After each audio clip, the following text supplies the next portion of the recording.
Okay, this is Steve Zeltzer with KPFA Workweek Radio.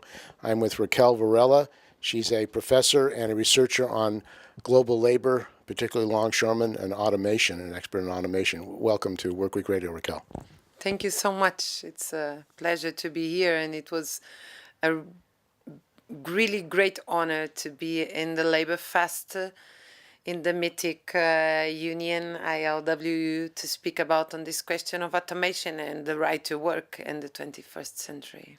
Now, Raquel, you've been researching the effect of automation and what's happening with dockers, longshoremen around the world. What is going on as far as automation for longshoremen and dockers around the world? Well, we have just started to study this, in fact, 2 years ago. Me and myself and a colleague from Instituto Superior Técnico, Henrique Silveira, he's a professor in Lisbon also. We have tried to understand how will productivity and costs developed around automation. The first conclusions is that it's a complex subject. It's really a complex subject. I'm not saying this, as you say, about all the subjects. Because, for example, automation can compensate at this moment. It's the costs of restructuring a port are so high that you just get investment back. And this means you just accumulate more capital in very rich countries where salaries are high.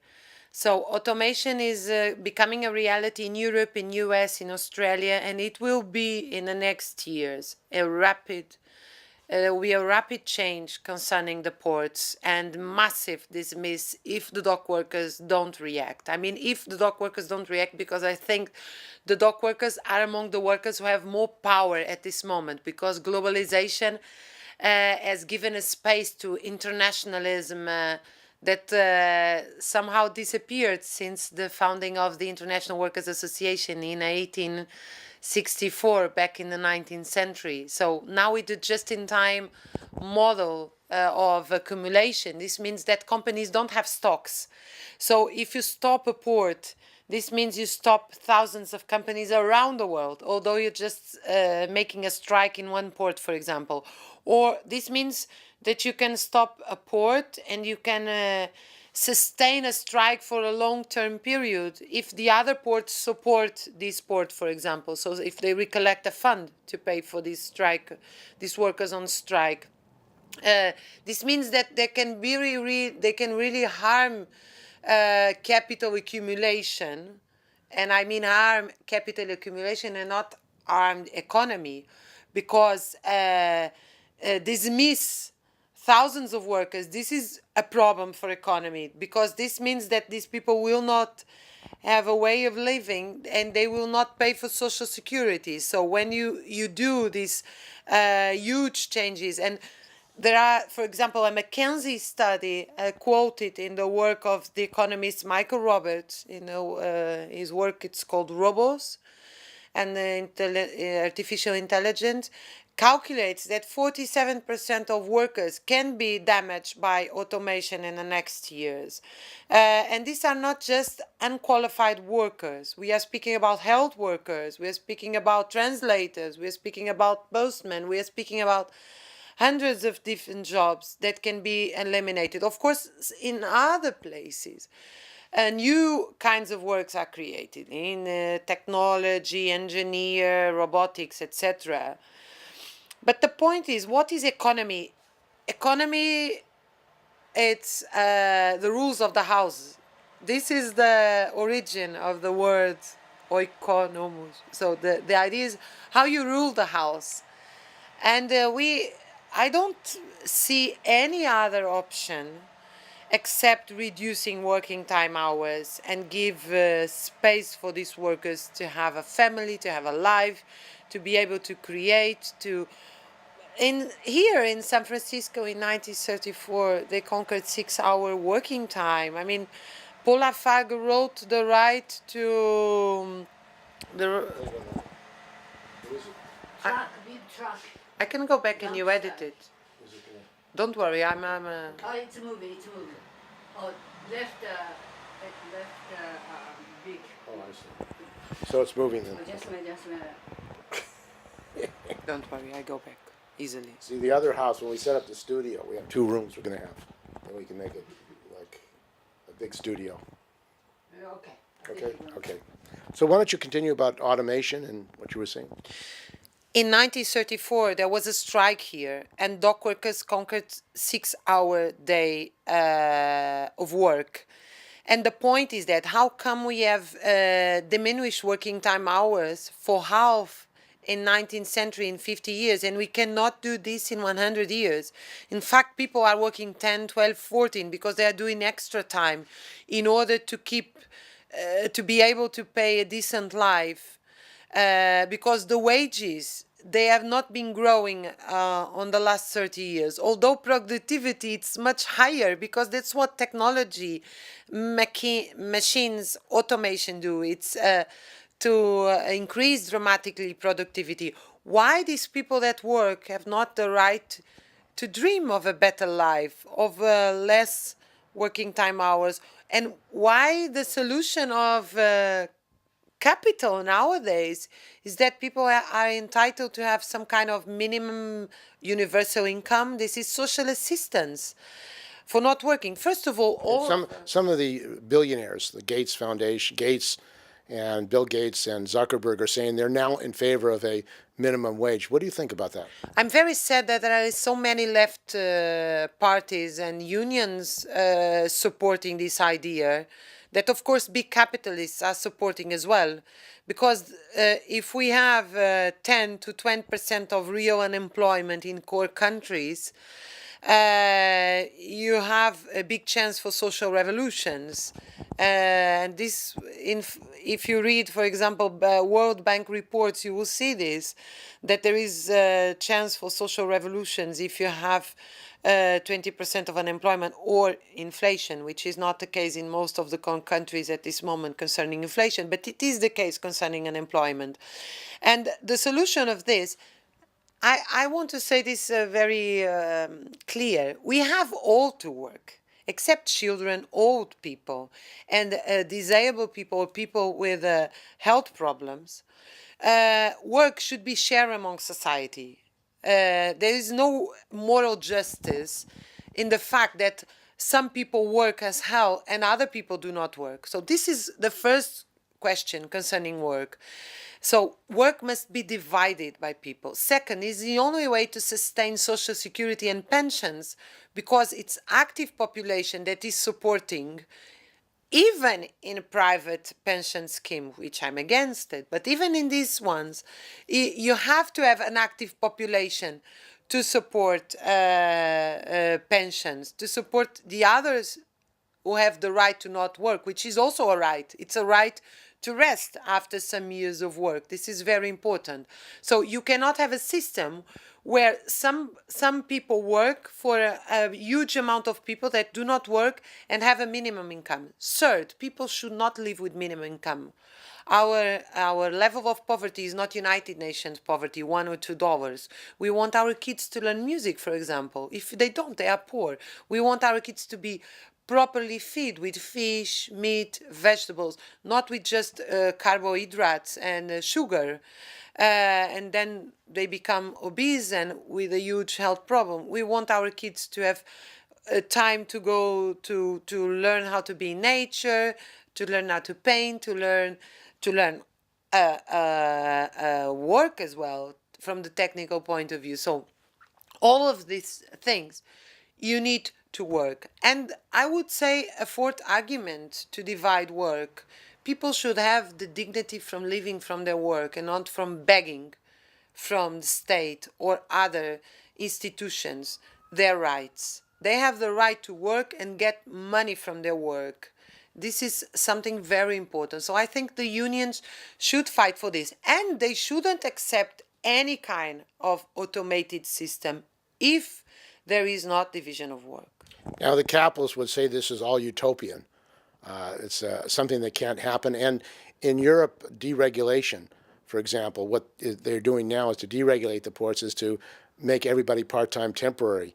Are workers fighting back in Europe and Portugal and other countries against a attack on union rights, on regulation and protection of workers that they have won over many decades? We have great examples of how dock workers, for example, fought precarious and casual work. This started in Liverpool in the 90s with a strike that became internationally known because the workers, the fixed workers, fought in solidarity with casual workers. They refused to cross a picket line. But we saw this again, for example, in Portugal after 2008 crisis. There was an international strike solidarity organized by the International Workers' Council. As far as I know, it's the only international solidarity strike organized by any kind of workers after 2008 capital and financial crisis.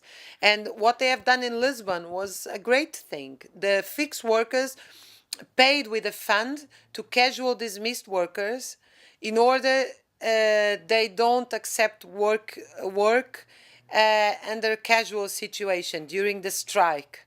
And they finally won after 2 or 3 years of struggle and 38 days of strike.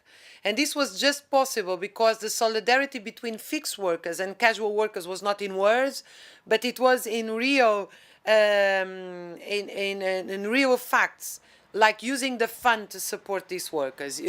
Fixed workers have to understand that casual workers have to work to live.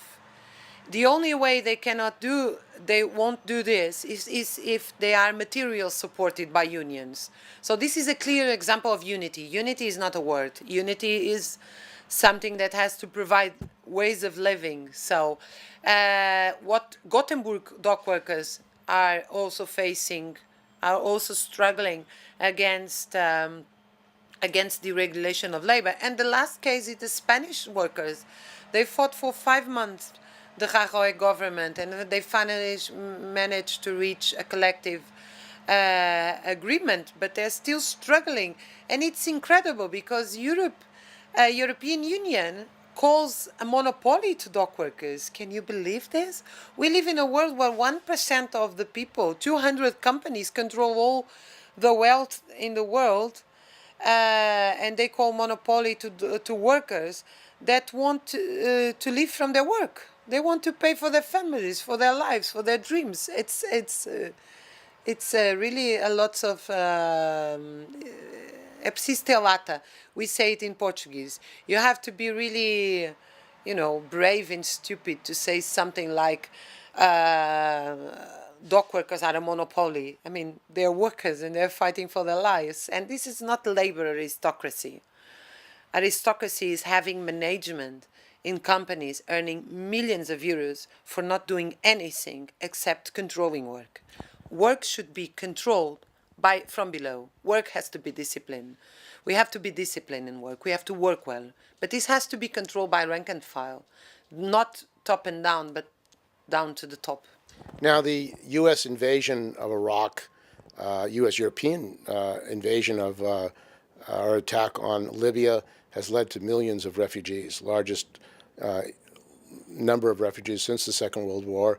It's led to the rise of nationalism and xenophobia, and it's been used by European racist right-wingers, but also Trump, to blame immigrants for this economic crisis.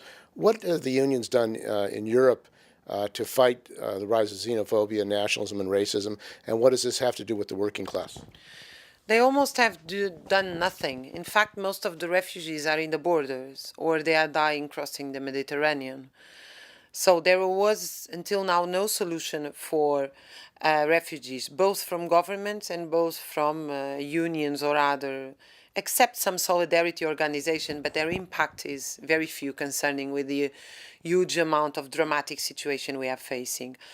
I think we have to really carefully think about this. First of all, these are war refugees, so we have to open the doors immediately and give them help. But secondly, we need a much broader policy concerning this question. First of all, we have to think about, first of all, we have to open the doors because these people are dying.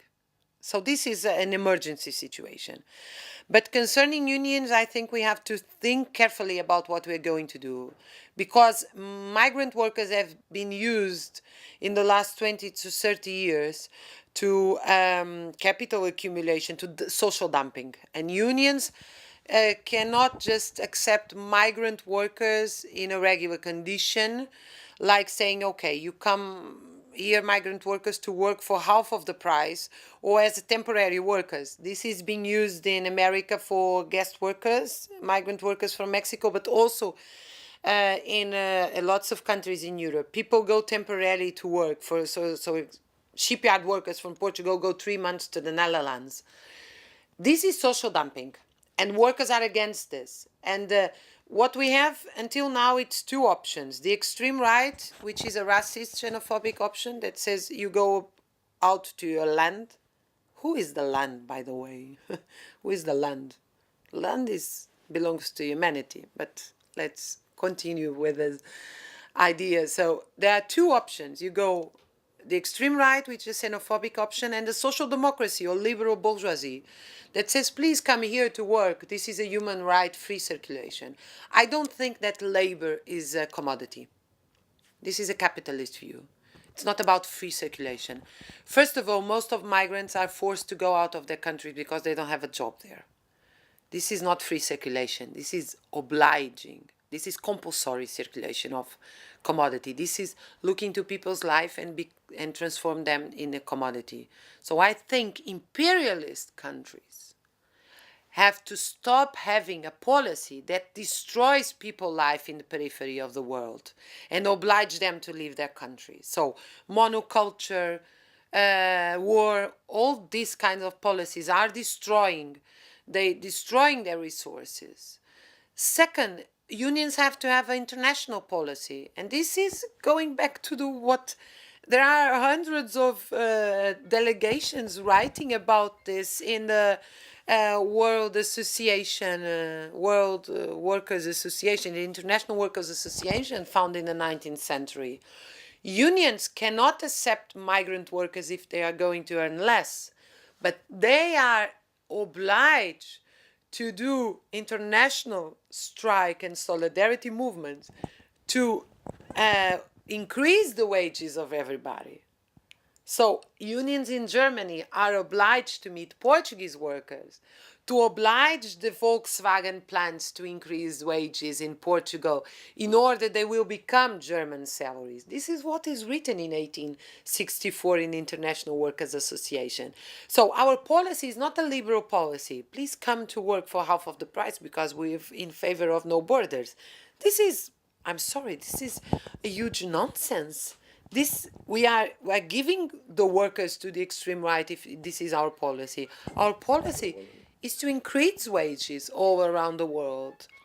That's why International Dock Workers Council is an example for the world at this moment. They are fighting each other for the increasing of conditions all around the world. It's not a strict corporate movement, union movement. So that would be my remarks on refugees. Now, Portugal was one of the first imperialist powers, modern imperialist powers. And of course, it's been a long time since it was an imperialist power. You have a crisis in imperialism worldwide, with the United States being a declining imperialist power and, in fact, becoming more adventurous as it declines. Where do you see the world imperialist empire going at this point because of growing inter-imperialist rivalries that are developing between the United States and Europe and China and the United States and China and Russia? Where is this going? It's a big question. That's really a big question, Steve. I think we have a change in the world in the last 2008 crisis produces the cake is not so big to share among the national bourgeoisies of the core countries and of the peripheral countries. And this has shaken the world. I would say that apart from Arab Springs, that were democratic revolutions that were very fast beaten by counter-revolutions, very conservative, Islamic fascist counter sectors, the majority of the changes in the world in the last years were not played by the working class, but by the dominant classes. So the big changes. So if you look to Brexit, for example, or to Trump, we see a rising of nationalism.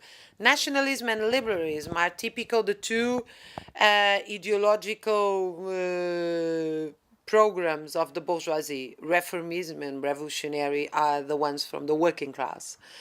What we saw is that we saw sectors in England and United States that want to go back to some kind of protectionism, at least in some sectors, although it's not clear.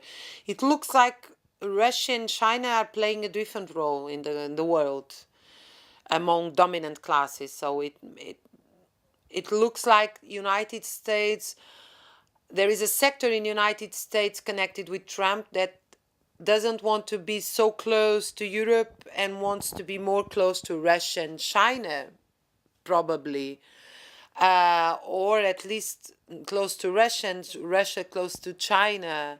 So at the end, I think we are seeing, although it's very, it's quite difficult to say it as a definitive answer, that the three typical powers we have,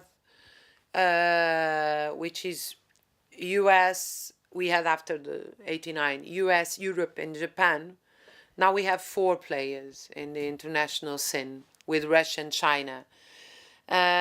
What will happen from now on, I don't know. I think the working class, mainly the industrial working class in core countries, has to do much more than they have done until now. They really have to help to save the world, not just themselves, for a huge catastrophe, which is the increasing of wars, the increasing of war expenditure, the increasing of irrational production. What we see, we are paying millions of money to managements that don't do anything. We are producing goods. We are producing medicines that don't cure. We are producing weapons. What is this? Somebody has to stop. We don't want this. We want a different world. And it's a different world is a kind of utopia, but that's it about human. That's about humankind. We dream of new worlds. We want to do this. We don't want this world. We want a new one. Of course, it's not back to awful experience of Soviet Union after 27, 28. That's Stalinism. That's really the counter-revolution based on forced labor of peasants and but that was about the isolation of the Russian Revolution. That's why I think the developed countries where there is huge technical and scientific wonderful ones, by the way, because I really believe in progress of technology and science, and core countries have played a wonderful role on this. But we have to put this in the hands of democratic sectors and the industrial working class, apart from whatever you may think of new social movements and their importance. The industrial working class has to play a different role. They have responsibilities. Well, in the United States, since the witch hunts, the anti-communist witch hunts in the 1950s and the formation of the AFL-CIO, you have basically a domination of business unionism ideologically. The unions in the United States spent $500 million in the last election for the Democrats, Hillary Clinton. Now they're stuck with Trump, and who is now saying he wants to renegotiate NAFTA. But there doesn't seem to be any mobilization of the unions or political education. The AFL-CIO shut down their education department to really educate workers about this new world and the dire threats that face working people in the United States and around the world. Well, unions have to go back to this. They cannot spend just the money with lawyers. They have to spend the money with education, with propaganda, with media, with social media. This is a big change. The second big change, and it's not the second, it's the first, it's the democratic one. They have to have a rank and file democratic regime, internal one. Otherwise, they will become bureaucrats. It doesn't matter. You cannot have a good policy with a bad organization, and you cannot have a good organization with a bad policy. So a strategic policy for unions and democratic organization are entitled And in my opinion, they should have definitely.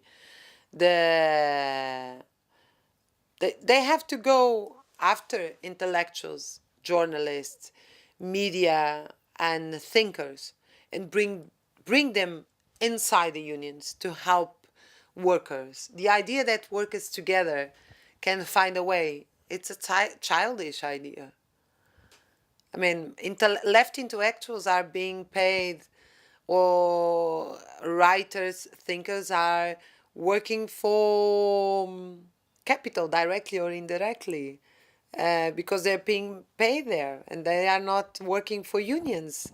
And the unions think that by themselves they can find a strategy, and this is not true at all. I mean, if you think about the bourgeoisie is using millions of dollars anywhere every year to pay to intellectuals to define a strategy for them. All the studies you hear, all the consult system, etc.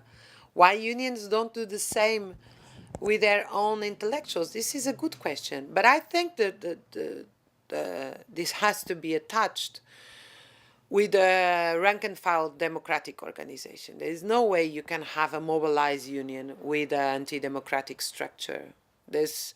Workers have to be part of it, either because like this you respect democracy, but because like this you build the union. It's the only way you build the union, because workers, when they vote, they become responsible for what they vote as well. It's about duty and right. And the Liverpool dockworkers strike, which was censored, the information about it worldwide, how did it affect the dockworkers around the world and in Portugal, the struggle of the Liverpool dockworkers? Oh, I think, but this is my view as a historian, as a labor historian. I'm doing the history of dock workers in Portugal and a little bit on the IDC as well now.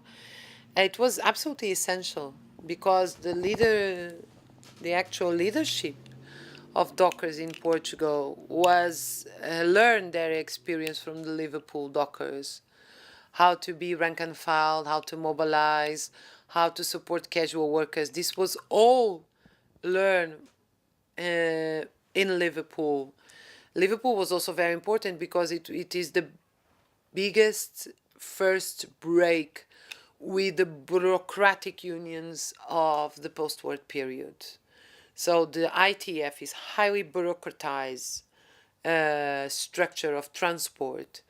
And the IDC is the first to break with this, and they should be very proud of this. And organizing workers worldwide, the dockers are connected because they work directly for shipping companies that are in every part of the world. But how do you see workers organizing globally to take on global capital and multinationals who are all over the world? It was never as easy as it is now. They are connected by production. They are connected by companies. They are connected by media, I can pick up my mobile phone and speak with everybody in the world from here. The social networks and the communication really changed the world in the last 10 years. If unions don't use this to be internationalist, I mean, they are less internationalist now than they were 150 years ago. How can you explain this? I mean, it took how many days it took in a boat to reach US, and you have the Wobblies. The industrial workers of the world were the most international. I mean, Eugene Dance has made one of the greatest international speech. It was 100 years ago. That took him months to reach Europe, or at least weeks. Most workers in the United States don't even know about Eugene Debs. He's been censored out of history. They sanitized history in the United States, so working class leaders like him. Oh my God, I know, and I mean, it's one of my heroes. It's that workers in US have to look back to their history, to their 34 strike, the Docker strike, the Longshore strike, the Teamster strike, the sit-down strikes of the 30s. This country has a wonderful industrial workers' history. And if you see back how they organized. That's why education is so important. How they organized in the past and what they have done. You have there the way. You don't have to invent much. So you sound pretty optimistic. I am really optimistic. I am really optimistic. In 2008, capitalism was virtually at its end. I mean, the biggest bank has been bankrupt. The biggest company has been bankrupt. All big private companies just survived because they were bailed out in U.S., Germany, England, France. They were bailed out by salaries. They were bailed out by pensions. They were bailed out by workers. This shows the huge contradiction and impossibility and irrationality of capitalism nowadays, which was a very progressive model of accumulation in 19th century. Capitalism at the beginning with competition and developing in the 19th century was a huge step forward concerning feudalism and other forms of slavery, etc. But now it's not. 20th century, capital became a mode of distraction. Look to the First and the Second World War and to the wars since there. It's a mode of distraction. It's irrational. We don't develop labor forces and productive forces now because of capital. There is a wall between us and a better world to develop scientific and technology. And this is capital nowadays. But historically, doesn't capitalism or imperialism try to solve itself by going to war? I mean, the Second World War was a capitalist crisis that led to the Second World War, and now you have a danger of another imperialist war surrounding China, Korea, Ukraine, with Russia, sounding in Russia. What is going to stop this drive towards world war by the imperialist countries and the danger of a world war? Well, the only thing that stopped wars in the past was when the working class organized and stopped them. The First World War finished in the front. In 1917, half of the entire French army, Italian army, was against the war. In Russia, they done a revolution against the war. And you see the same in 45. The welfare state and social pact and labor rights were given because workers were in arms in 45 and because of the huge strike movements they have done in England, here and everywhere in 45, 46, 47. The National Dockers Scheme was born in England in 1945 against the unions, in a wildcat strike against the unions that called the strike anti-patriotic. Well, the anti-patriotic strike was a rank-and-file strike that managed to defend dock workers. And this was what was destroyed in 89 with Thatcher, and that's what was fought by the Liverpool dockers. And the revolutions all around the world, the anti-colonial revolutions and all other revolutions. I mean, if I think about revolutions, I will almost find a revolution each year in the 20th century. I mean, the Russian Revolution, 2 Russian revolutions, Hungarian Revolution, Spanish Revolution, Biennio Rosso in Italy in 1920, German Revolution 1990, 1923, Spanish Revolution, French Popular Front in 36, so-called Popular Front, but it is a revolutionary movement in 36, strike generalized all around the countries. All the anti-colonial revolution virtually in all Africa, South America, and Indonesia, China, Cuba, Portuguese Revolution, the Carnation Revolution was one of the biggest one, by the way. 1/3 of the country was involved in double power organisms that started in anti-colonial revolutions in the 60s in Africa, Iran, in the petrol workers. And the revolutions were essential to conquer labor rights in the core countries. And in the United States, you have Bernie Sanders, who says he's a democratic socialist, but says that he wants to reform the Democratic Party, go back to Roosevelt, to reforms of capitalism in that period. What's your view about reforming the Democratic Party, reforming capitalism in the United States at this point? The United States have left the 29 crisis not during Roosevelt. This is not historically true. The level of unemployment just went back before 29 in 1941, when unemployed were transformed in soldiers, and when immobilized capital in factories to avoid the down of the rate of profit were transformed in war factories. The way out of capital of the 29 crisis was the First World War. And this workers have to know, population, citizens have to know that there is no way to reform capitalism. And the examples we know in the 20th century that in fact capital reformed himself was in the moment that was afraid of revolutions, or he was in face of revolutions.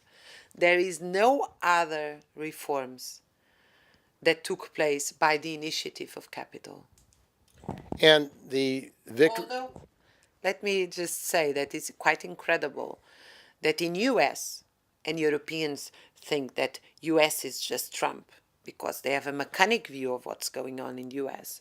In US and in England, the main two central Anglo-Saxonic imperial countries, I mean, it's the main empire in the 19th century and the main empire in the 20th century, they both have candidates that call themselves socialist. Bernie Sanders and Jeremy Corbyn, although Corbyn is a little bit more on the left.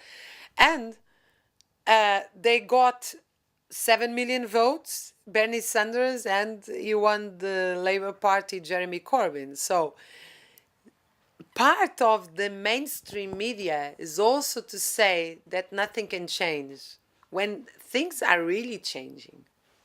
And were people in Europe shocked about the election of Trump, that somebody like him could get elected? And what do people think about the election of Trump? Well, if I'm correct, I think all mainstream media, this means all the dominant classes in the world, don't like Trump, except sectors in inside each country, but they are not really ruling. So there is sectors of the ruling class that are in favor of Trump policies, but they are not in power. So what you see in corporate media is that most of the world is against Trump, which also shows that corporate media are not such a big power as we thought before, because Trump was elected against the media of entire world, except Fox News here, but he still was elected against this. And I think it has deep roots, both in the dominant class and both in the way that organizations of working class do not give an answer to the migration, do not give an answer to unemployment, do not give a proper answer to these questions, and they go to vote on Trump. This is very sad, but if we continue to not giving proper answers to these problems, like I spoke on migration, either we have a real internationalist action, not words, in favor of raising salaries of everyone, or we'll have a permanent competition among workers, and this will feed the extreme right.